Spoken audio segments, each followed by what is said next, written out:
Ya, saudara-saudara Shalom, selamat pagi, selamat merayakan hari peringatan kenaikan Tuhan Yesus ke surga. Hari ini, saudara-saudara, kita memperingati hari kenaikan Tuhan Yesus. Hari kenaikan Tuhan Yesus itu membawa kita kepada satu pengharapan. Pengharapan akan kedatangannya yang kedua kalinya. Pada waktu Tuhan Yesus naik ke surga, murid-muridnya melihat kenaikannya, dan kemudian mereka melihat, istilah orang Jawa mah denger-denger gitu ya. Lihat aja ke atas gitu. Lalu malaikat datang pada mereka, bilang kepada mereka, orang Galilea, kamu lihat apa sih? Yesus Kristus yang naik ke atas itu akan datang kembali. Persis seperti dia naik gitu, nanti dia turunnya gitu. Cuma dalam naiknya ke atas, ini turunnya ke bawah. Nah, sekarang pulang-pulang, kerja. Tunggu dia datang yang kedua kalinya. Saudara-saudara, jadi rasul-rasul pulang. Dan sampai hari ini, jemaat menantikan kedatangan Tuhan. Saudara-saudara, kedatangan Tuhan itu harus ditunggu. Karena terjadi pemulihan segala sesuatu. Dunia ini sekarang menyenangkan bagi banyak orang, tapi juga menyedihkan bagi banyak orang. Ya, orang kaya menikmati kekayaannya, orang yang miskin ngelihat dan ngiler aja gitu ya, nggak bisa ada kebahagiaan. Nah, saudara-saudara, tapi orang kaya punya kecemasannya sendiri, takut kekayaannya habis. Orang miskin punya kecemasannya sendiri, hari ini makan apa?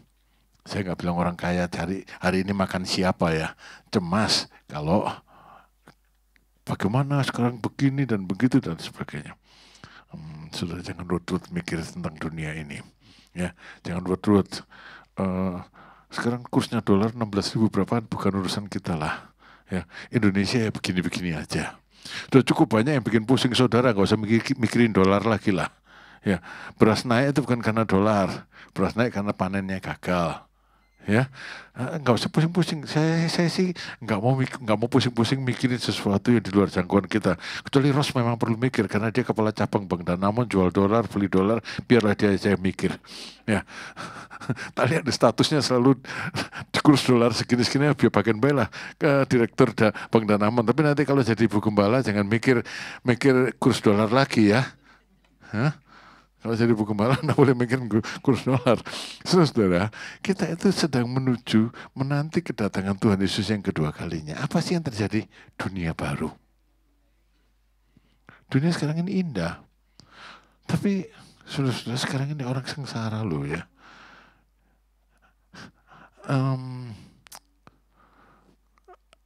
Asia sedang dilanda gelombang panas. Kalau siang kepanasan tuh kita juga ikut kepanasan. Padahal baru kena pinggiran gelombang panasnya ini. Indonesia itu kena pinggiran gelombang panasnya. Aduh panasnya minta ampun. Ya. Asia panasnya sampai 45 derajat. Saya pikir kita bisa bikin telur setengah mateng. Taruh gitu aja di Thailand. Jadi telur setengah mateng. Saudara-saudara, dunia ini tidak menentu. Tapi orang menikmati dunia ini. Aneh. Kalau bicara soal Tuhan Yesus datang kedua kalinya, itu sorry ya. Bukan gembira tapi cemas. Ya, orang Kristen itu kalau bicara ada berita tentang kedatangan Tuhan Yesus yang kedua kalinya itu bukan nyambut gembira, oh puji Tuhan Yesus mau datang. Malah cemas. Cemas. Saya pernah berapa kali mendapat berita bohong. Ya, saya bilang itu nggak mungkin lah. Tapi sudah cemas. Waduh, Tuhan mau datang. Terus kalau Tuhan mau datang, kenapa kamu cemas? Happy dong. Bersuka cita. Berapa minggu lalu saya cerita soal ini waktu itu eskalasi ketegangan di Timur Tengah antara Israel dan Iran dan sebagainya. Setahun yang lalu ada seorang yang berbuat tentang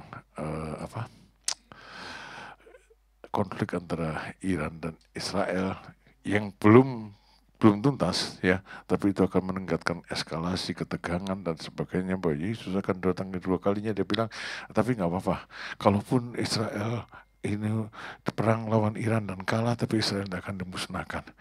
Karena pada saat Israel bilang, sorry ya, saya bukan mau sok ngomong bahasa Ibrani, padahal saya nggak bisa bahasa Ibrani. Terpujilah dia yang datang dalam nama Tuhan. Saat itu Yesus datang dan membereskan segala perkara. Lalu jemaat ini ada yang datang nanya sama saya gini, loh cemas. Cemasnya itu kenapa? Lah antikris kan mau datang. Saudara nggak disuruh nunggu antikris. Siapa yang nyuruh orang Kristen nunggu antikris? Kebalik pikirannya itu loh ya. Kebalik menurut saya, kita itu disuruh menunggu kedatangan Tuhan Yesus yang kedua kali. Lah kok sih dinteni antikris? Sekarang ini antikris sudah banyak saudara. Ya, semua pengajaran sesat itu antikris. Ya, udah nggak usah ditunggu juga sudah ada lah. Tapi yang penting saudara tunggu Tuhan. Yesus mau datang. Saya mau cerita, saudara. Ini kan tidak dibatasi waktu, biar aja. Mau cerita.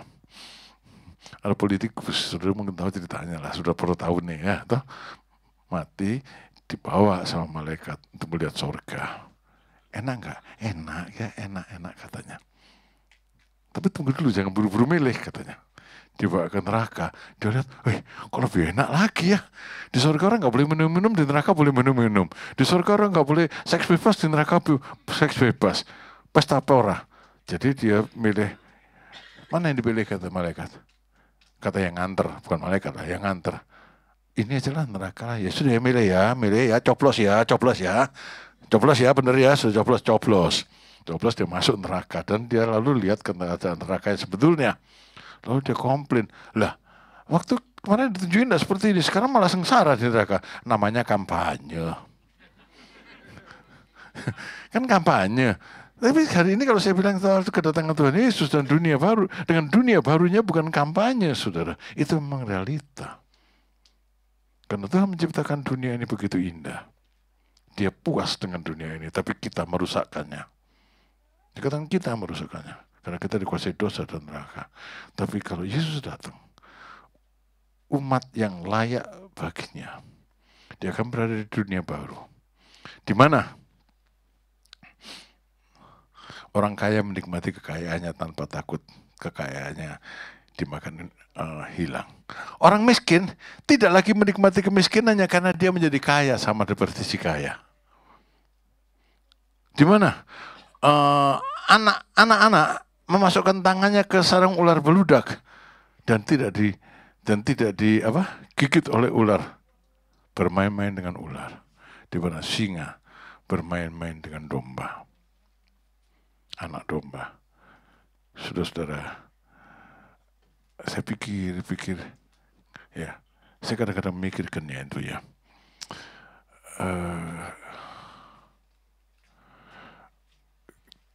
Di Jepang di waktu musim semi, enak, indah.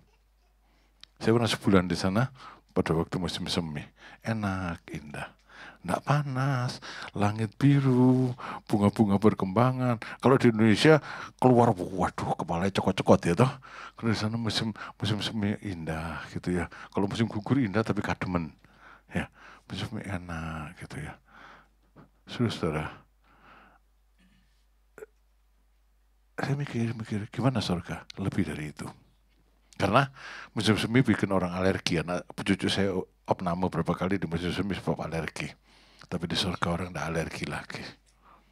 Pada waktu Yesus datang yang kedua kalinya, saudara akan hidup yang bersama-sama dengan dia, akan hidup di dalam satu dunia yang baru sama sekali. Yang gak ribut dolar, yang gak ribut panen gagal. Saudara bilang, yang gak makan juga saya kira sih. Ya, di dunia baru kita makan juga.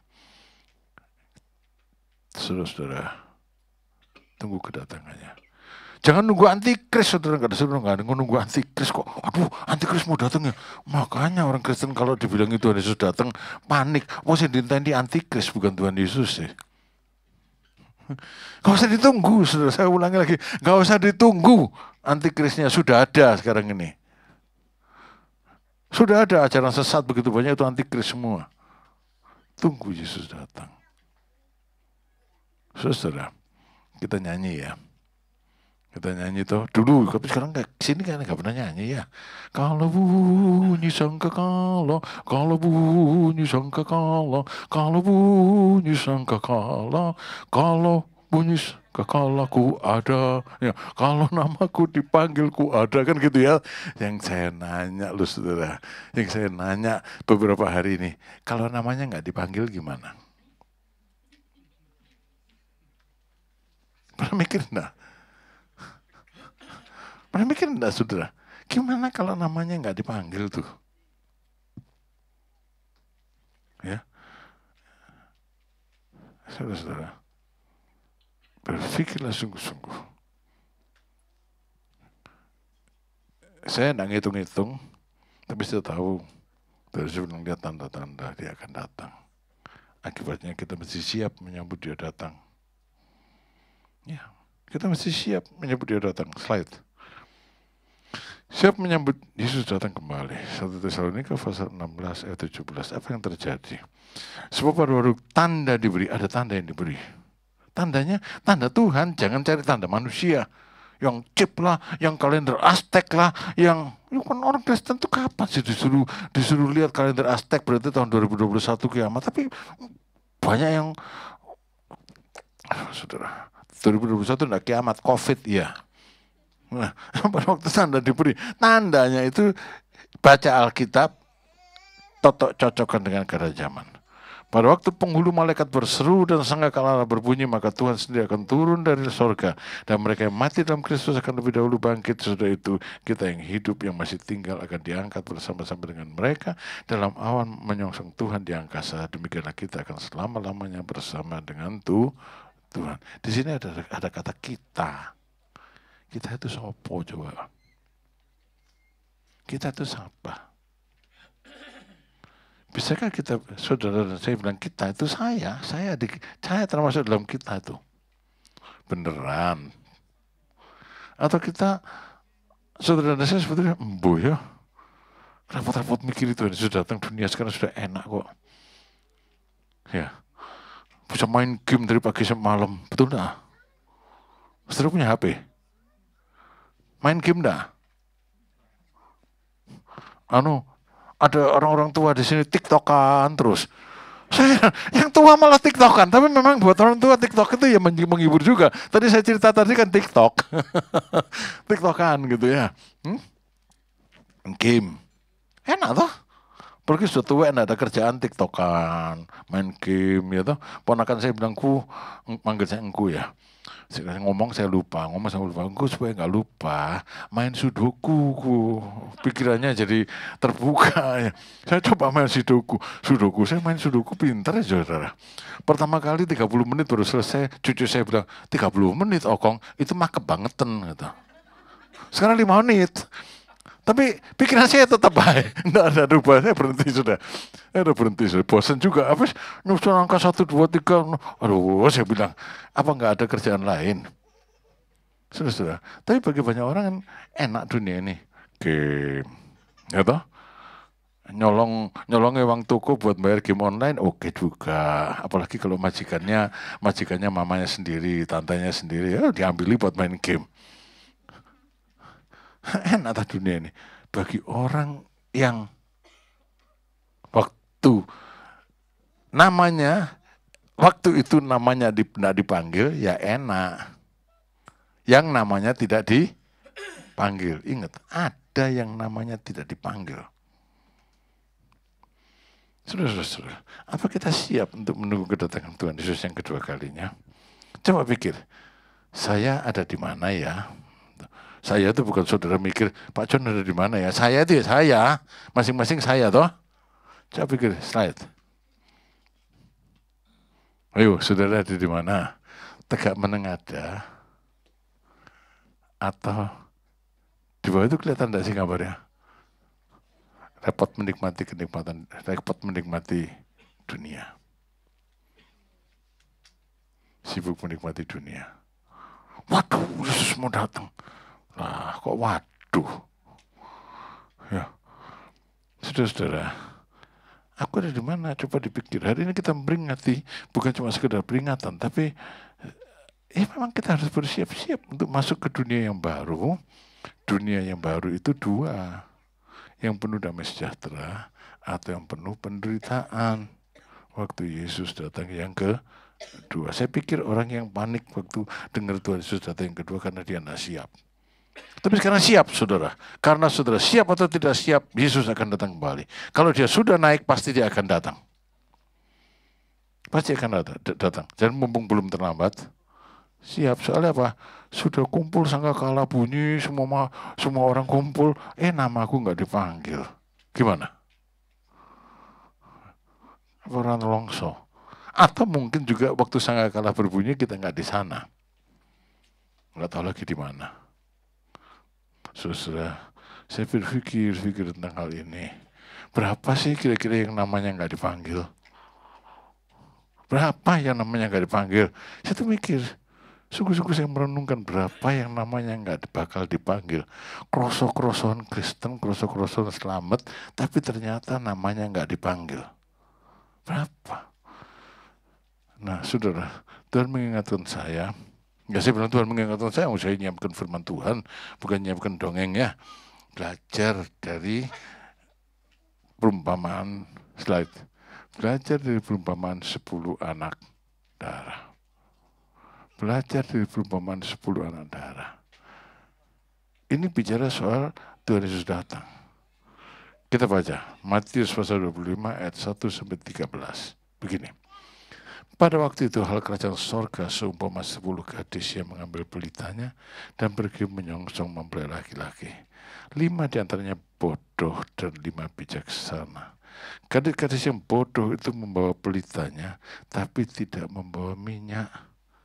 Kesenge tok. Pelita, ini HP saya ini bagus dah ya. Kesenge tok. Kan bisa ganti casing. Dalamnya jadul.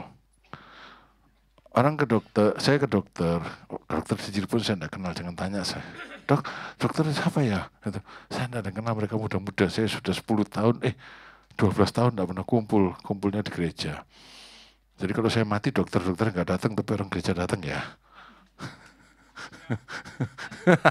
Siapa dia? Nah, sudah, kan kumpulannya orang gereja tok gitu ya. Saya berobat mata, ketemu dokter. Bapak dokter? Iya. Umur Bapak 75. Jadi, Bapak sehat ya, seger ya. Saya bilang, casingnya tok.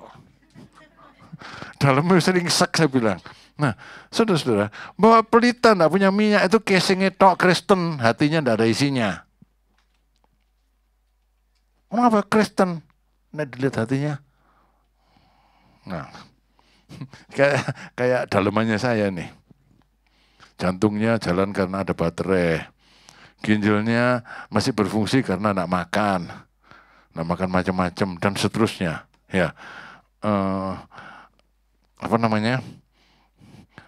Makannya diatur supaya gulanya tidak tinggi. Terus pagi disuntik, siang disuntik, malam suntik. Saya sih tidak panik, masih harus suntik insulin sehari 3 kali, nggak apa-apa lah. Yang penting saya bisa ketemu saudara ketawa. Ya. Dan masih kuat. Casingnya saja. Bawa pelita, nggak bawa minyak itu bodoh. Hanya punya casingnya saja. Kristen tapi kosong. Kristen tapi hampa. Sama aja sama dulu sebelum kenal Tuhan. Sedang gadis-gadis yang bijaksana itu membawa pelitanya dan juga minyak dalam buli-buli mereka. Tapi karena mempelai itu lama tidak datang juga, mengantuklah mereka semua lalu tertidur. Ya memang itu sedang terjadi. Ya. Tapi yang isi minyak beda. Pada waktu tengah malam terdengar suara dari orang berseru, mempelai datang, song-songlah dia. Gadis-gadis itu pun segera bangun semua, lalu membereskan pelita mereka. Gadis-gadis yang bodoh berkata kepada gadis-gadis yang bijaksana, berikanlah kepada kami sedikit minyakmu itu, sebab pelita kami hampir padam. Tapi juga gadis-gadis yang bijaksana itu berkata, tidak, nanti tidak cukup untuk kami dan untuk kamu. Lebih baik kamu pergi dan pada penjual minyak untuk beli di situ. Akan tapi waktu mereka sedang pergi untuk membelinya, datanglah mempelai itu dan mereka yang telah siap sedia masuk bersama-sama dengan dia ke ruang perjamuan kawin, lalu pintu ditutup. Kemudian datang juga gadis-gadis yang lain itu yang berkata, Tuhan, Tuhan, bukakanlah kami pintu. Tapi ia menjawab, aku berkata kepadamu, sesungguhnya aku tidak mengenal kamu. Karena itu berjaga-jagalah, sebab kamu tidak tahu akan hari maupun saatnya. Kalau tidak kenal dipanggil tidak? Sesungguhnya aku tidak kenal kamu. Nggak kenal dipanggil tidak? Saya mau nanya, 10 gadis kata Tuhan Yesus. Ya, yang dipanggil berapa, yang nggak dipanggil berapa? 5? Yang nggak dipanggil? Separuh ya. Separuh ya. Kalau Tuhan Yesus datang, ini berapa ini? Sandra sudah dihitung belum? 66. Termasuk pengkhotbahnya enggak? Enggak. Oh jadi bukan 66 ya, 67 ya sudah bagus. 66. Kalau 5 dipanggil, 5 tidak. 33 dipanggil, 33 tidak. 33 yang tidak itu siapa coba? Sama, angkat tangan. Angkat tangan. Angkat tangan. Dipanggil KB? Pengen. Kalau pengen berarti enggak yakin. Saya pikirkan, jangan cuma terbuai pada sekali selamat tetap selamat, percaya Tuhan Yesus pasti selamat. Tunggu dulu. Tuhan Yesus bilang, waktu aku datang, ya 10, 5 dipanggil, 5 tidak. Tuhan Yesus dewa yang ngomong, ya 5 dipanggil, 5 tidak. Dalam surat 2 Yohanes, Rasul Yohanes itu berbicara kepada seorang ibu. Ini mungkin saya nggak menafsirkan ibu itu siapa ya, tapi ibu itu punya anak-anak. Ya, mungkin ibu itu jemaat dan anggota jemaatnya atau apa, pokok ibu punya anak-anak. Dalam 2 Yohanes, lalu Rasul Yohanes bilang, aku senang juga lah separuh dari anak-anakmu hidup dalam kebenaran. Berapa? Yang separuhnya lagi? Siapa yang tidak hidup dalam kebenaran? Aku. Siapa yang hidup dalam kebenaran? Sombong, angkat tangan. Siapa yang saudara-saudara, ingat dulu ya, separuh itu nggak dipanggil namanya. Kenapa nggak dipanggil? Karena nggak dikenal. Saya Kristen sih, casingnya tok. Bahwa pelitanya nggak menyala. Pelitanya nggak menyala. Saudara, yang dipanggil slide, yang dipanggil adalah yang pelitanya menyala. Kalau saya kesini terus itu bukan karena saya tidak mau sama sana, ada meja. Jadi saya sudah tua kan, kudu ada yang dipegangi. Jadi ini mimbar ringan. Saya bilang, Mas, disekrup supaya kalau saya senden tidak jatuh. Ya, saudara, ya, yang dipanggil, yang pelitanya menyala. Pelita saudara menyala enggak? Saudara, Tuhan Yesus konsisten. Dan pelita yang menyala ini dari sejak awal berkhotbah. Dia bilang soal pelitamu harus menyala. Dalam kitab slide berikutnya. Ya. Tuhan Yesus itu selalu berbicara tentang pelita yang menyala. Ini adalah perintah Tuhan. Dalam Matius pasal 5 ayat 14-16 ditulis gini. Kamu adalah terang dunia. Bukan usahakan ya supaya kamu jadi terang dunia. Ya, jadi ya usaha ya jadi terang dunia ya. Sungguh loh ini usaha ya. Bukan loh saudara. Bukan. Tapi kamu terang dunia. Itu satu perintah yang tidak bisa ditawar. Itu satu perintah yang tidak bisa ditawar. Kamu adalah terang dunia.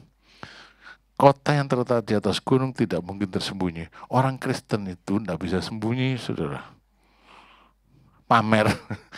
Kurang lebih gitu, nggak bisa sembunyi, semua orang harus dilihat. Ya, biar mau dibilang pamer, enggak, terserah orang dunia. Pokok orang dunia harus lihat kita Kristen. Pelitanya menyala.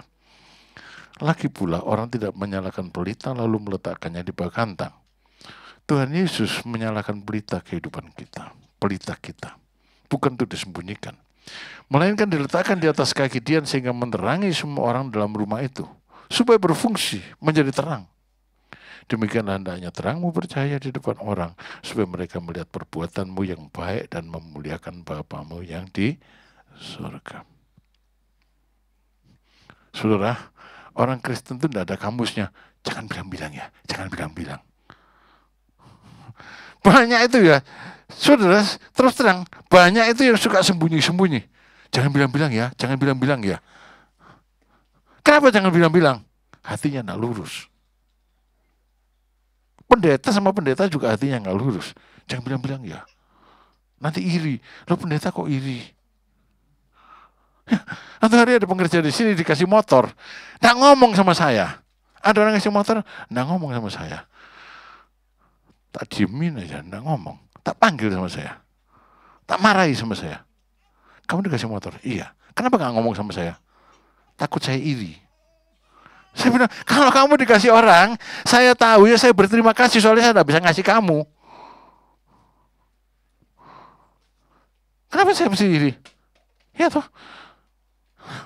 Saudara-saudara, nggak ada kamusnya terang dunia menyembunyikan sesuatu.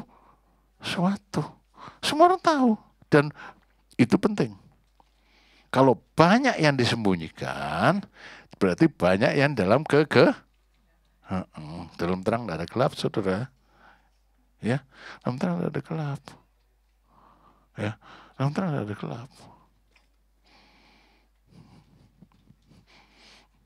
Dulu saya pernah cerita ya. Ini ada orang-orang yang belum pernah ada dulu. Saya di gereja lama dulu, ya. Gereja lama dulu itu saya gembala pelaksana.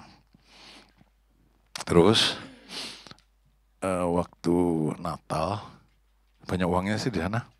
Semua pelayan Tuhan dikasih jas. Maksudnya yang ada di komisi ini dapat jas, yang ada di komisi ini dapat jas, yang ada di komisi ini dapat jas. Nah ada satu orang yang ada di 2 komisi. Worship leader dan pembawa firman. Jasnya piro? 2. Nggak adil. Kenapa nggak adil? Nggak adil. Itu bukan nggak adil, itu iri. Iri. Ya toh? Yang benar apa? Aduh terima kasih, saya bersyukur kamu dapat 2 jas. Satu kali saya menyelenggarakan sebagai panitia penyelenggara sidang majelis daerah di Linggarjati.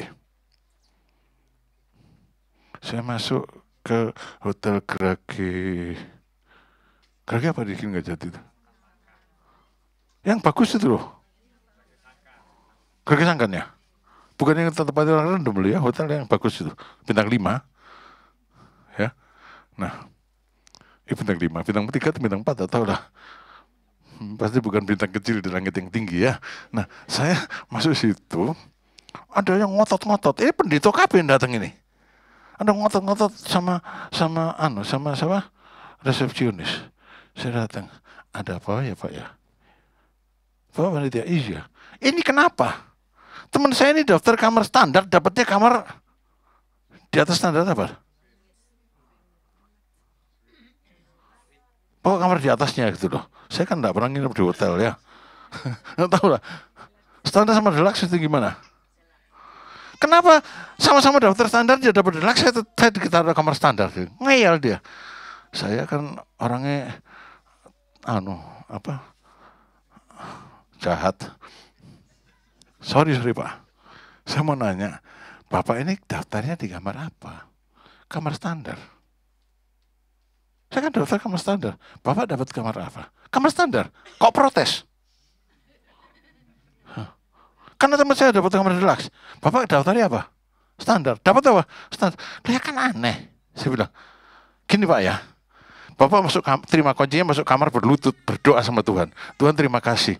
Teman saya si John dapat kamar deluxe, meskipun dia kamarnya standar. Saya dapat standar karena memang saya dapat kamar standar. Apa nggak harusnya gitu? Apa nggak harusnya gitu? Isin deh saudara. Malu dong. Nah, jangan sampai digitukan sama saya. Karena saya akan cerita itu berkali-kali. Ya, saudara, tidak perlu disembunyikan disembunyikan. Tidak ada yang disembunyikan dalam kehidupan orang Kristen. Biarlah orang melihat perbuatanmu yang baik, lalu memuliakan Bapamu yang di surga. Perbuatanmu yang jahat gimana? Perbuatanmu yang jahat gimana sekarang? Yang baik biar orang melihat, toh. Yang jahat gimana? Yang jahat gimana? Yang jahat gimana? Segera bereskan di bawah kaki Tuhan. Ya. Segera bereskan di bawah kaki Tuhan. Supaya yang jahat dicuci bersih dengan darah Tuhan Yesus. Ya. Penting bagi kita. Ya. Penting bagi kita untuk sadar itu. Supaya orang melihat perbuatanmu yang baik. Orang yang menantikan kedatangan Tuhan Yesus Kristus, perbuatannya baik, dilihat semua orang, lalu orang melihatnya dan memuliakan Bapamu yang di surga. Bedanya sama orang dunia gini, berbuat baik supaya aku dipuji. Betul enggak? Tapi di dalam Tuhan Yesus yang pelitanya menyala, perbuatan baik menyebabkan orang melihatnya memuliakan Bapa yang di surga. Apa artinya? Satu kesaksian hidup yang membawa orang kepada Bapa. Bagaimana bisa memuliakan Bapa di surga kalau dia nggak datang kepada Bapa? Betul enggak? Kesaksian hidup yang membawa orang memuliakan Bapa. Itu berarti saudara bersaksi, kamu akan menjadi saksi bagiku, dan orang datang memuliakan Bapa. Kalau pelitanya menyala. Kalau pelitanya menyala. Sekarang yang jadi masalah, ya kalau pelitanya nggak menyala nggak dipanggil loh. Maksudnya nggak. Ada satu lagu yang saya suka sekali, meskipun itu nyanyian dunia, tapi saya jadikannya nyanyian rohani bagi saya. There is new world somewhere they call the promised land, and I'll be there tomorrow. Gitu ya. Ada satu negeri perjanjian. Ya toh? Aku akan ke sana kelak. Bersama dengan engkau. Namanya bersaksi. Kehidupan yang bersaksi. If you will hold my hand. Jadi bersama dengan kamu. Itu lagu cinta. Jadi maksudnya saya dan istri saya gitu ya. Itu gombal. Tapi betulan kok saya cinta dia. Nah, saudara-saudara. Nah, tapi kita tidak bisa masuk promised land sendirian. Harus with you will hold my hand. Kenapa saya bersaksi kepada kamu? Harus with you will hold my hand. Sebab engkau melihat perbuatanku yang baik lalu memuliakan Bapa yang di surga. Ya, saudara belajar ya. Kita bukan cuma memperingati Tuhan Yesus naik, kita menantikan kedatangan Tuhan Yesus untuk masuk satu negeri yang indah, yang sangat indah. Yang nggak ada flu Singapura, sekarang banyak flu Singapura toh. Habis COVID datang flu Singapura. Ya, nggak ada flu Singapura. Ya, saudara-saudara, percayalah. Percayalah, pelitamu jangan padam. Ya, jangan casingnya tok. Lanjut, slide berikutnya.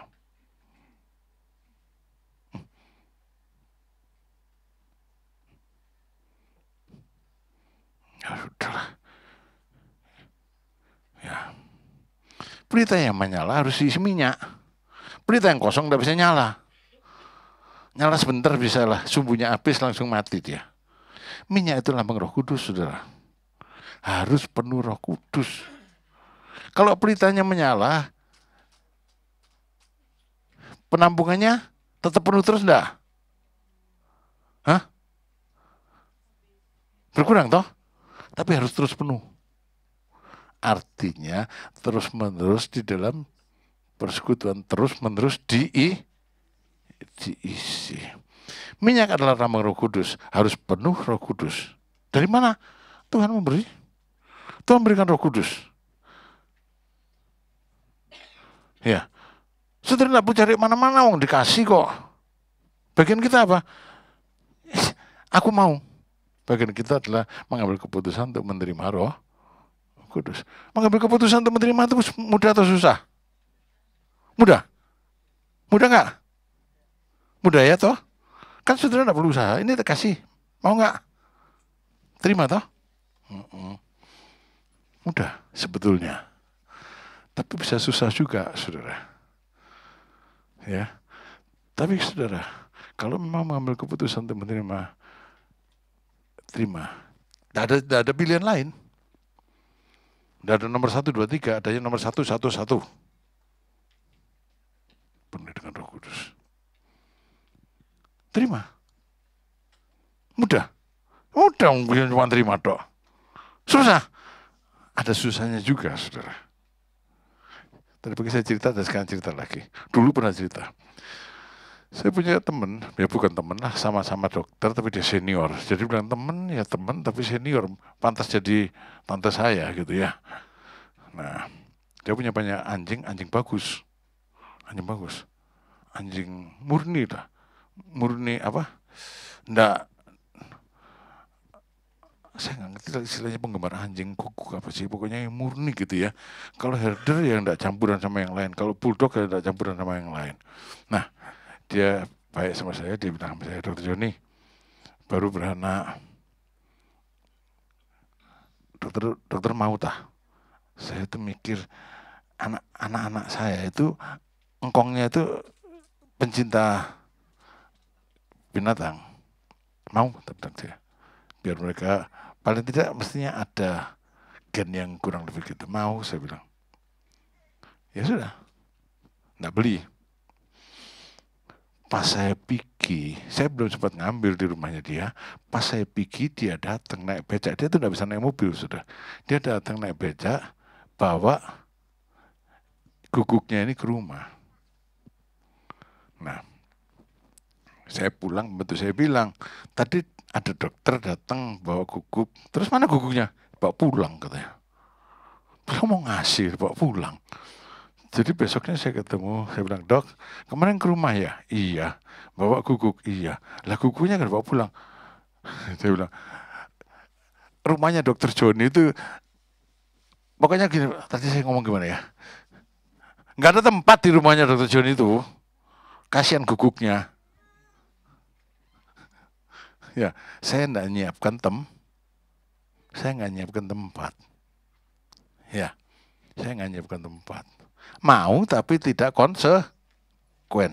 Tidak menyiapkan tempat.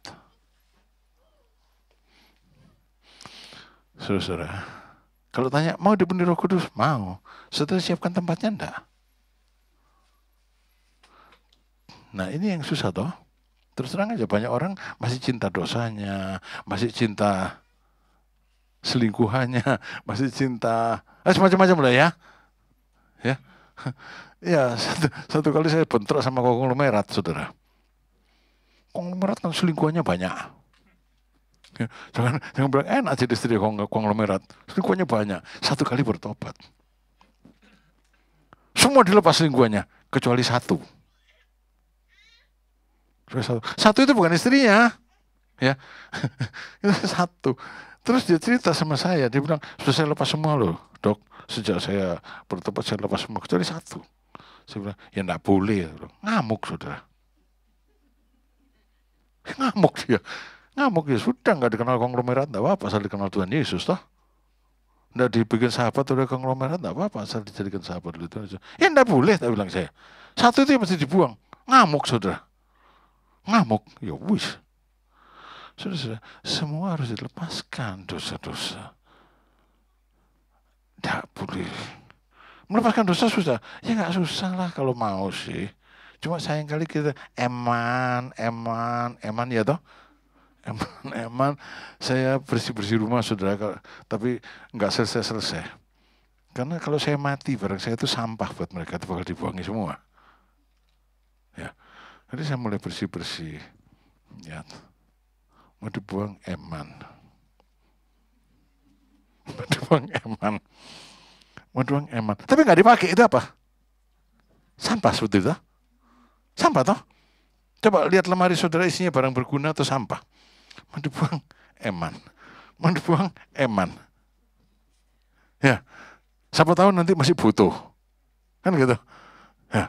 Tapi saya kalau lihat lemariku itu isinya banyak, tapi nggak dipakai, sampah melulu. Lemari boleh, hati nggak boleh, saudara. Ya, harus dibersihkan. Nanti Jerry yang bikin bersihkan sama Jess lah. Waktu itu saya mati, kamu dua yang buangi semua lah. Ya, karena pasti mereka nggak butuh. Saudara, ya dunia masih bisa gitu. Tapi kalau saudara mau pelitamu menyala, mau menerima Roh Kudus, nggak ada yang eman, ya dibuanglah. Buanglah. Foto pacar lama jangan disimpan, bikin masalah. Nanti malah ngeyel, foto aja. Mana foto pacar lama masih disimpan, hatimu masih di situ. Nyimpan foto pacar lama berarti hatimu masih di situ, padahal kamu sudah dibuang oleh dia. Saudara, buang. Bersihkan hati.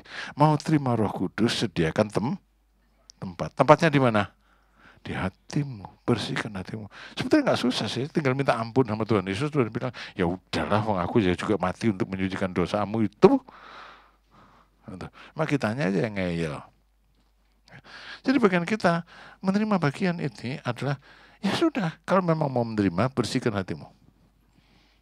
Jangan biarkan lagi ada dosa yang saudara bilang ya, jangan bilang-bilang ya. Jangan bilang-bilang ya. Makin banyak jangan bilang-bilang itu makin banyak dosa disimpan dalam hati. Ya, dipenuhi Roh Kudus. Kalau Roh Kudus itu saudara terima, Tuhan bilang, kalau Roh Kudus turun atas kamu akan terima kuasa. Kuasa untuk apa? Untuk berbuat baik, saudara. Untuk berjaga-jaga. Untuk berdoa. Dan itu berarti kamu jadi saksi bagi Tuhan. Maka orang melihatnya dan menjadi takut. Orang melihatnya akan memuliakan Bapamu yang di surga. Ini adalah kesaksian kehidupan. Orang yang melihatnya dan akan memuliakan Bapamu yang di surga. Saudara, ada lagu ya, kalau Tuhan sekarang panggil, lagunya Stephen Tong. Ya, tapi sekarang gini, kita tidak bicara tentang Tuhan panggil. Kalau sekarang Tuhan datang, dapat ku bertemu. Belum seorang ku bawa, tangan hampa ku pulang. Ya enggak? Kalau saudara tidak pelitanya tidak menyala, saudara pulang dengan tangan hampa. Dan jangan heran, kalau itu namanya bukan pulang, saudara bilang, siapa ya kamu ya? Pernah ketemu aku di mana ya? Walah, kalau Tuhan aja nggak tahu kapan ketemu sama kita, ya sudah nasibnya jelas lah ya. Nasibnya jelas lah ya. Hah? Tadi kan bilang, kamu, aku nggak pernah kenal kamu katanya. Bersaksi. Ya pamer dikit lah, kalau orang dunia bilang mau pamer lah. Tapi jangan munafik ya. Kalau pamer supaya kamu dipuji. Melakukan sesuatu yang baik untuk orang memuliakan Bapa di sorga. Namanya dia bertobat. Karena yang bisa bilang di sorga itu Bapa itu hanya anak-anaknya. Jadi saudara-saudara, ini mengawali 10 hari doa yang akan kita adakan. Sehubungan dengan kenaikan Tuhan Yesus di sorga. Hari ini, ambil keputusan. Namamu mau dipanggil atau enggak dipanggil? Saya enggak nanya namamu dipanggil kok ada, pasti ada deh. Namamu mau dipanggil, apa enggak dipanggil? Keputusan tangan saudara toh? Keputusan tangan saudara. Caranya cuma satu. Pelitamu menyala. Bagaimana pelita menyala? Caranya cuma satu. Terima Roh Kudus. Bagaimana terima Roh Kudus? Caranya cuma satu. Kasih tempat. Bersihkan tempatnya. Ya, bersihkan tempatnya.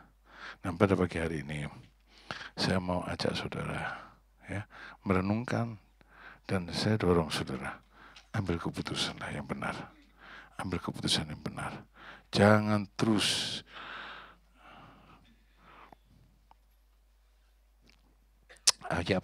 jangan terus dengan hidup kasar. Makanya suruh main sudoku, lupa anak. Ada satu lagu ya. Mending itu ya, beda 7 tahun ya. Saya lupa, dia sudah lupa, udah beda 7 tahun. Nah, ini amori podo. Gawat, saudara. Ya, jangan terus dengan kehidupan yang semaunya sendiri. Bersinarlah, jadilah terang. Mari kita berdiri sama-sama. Tadi nyanyi, tadi apa tadi sebelum khotbah tadi pagi, ingat sekarang lupa saya. Roh Kudus, ya. Apa tadi sebelum, kamu nyanyi apa tadi? Oh, datang Roh Kudus ya.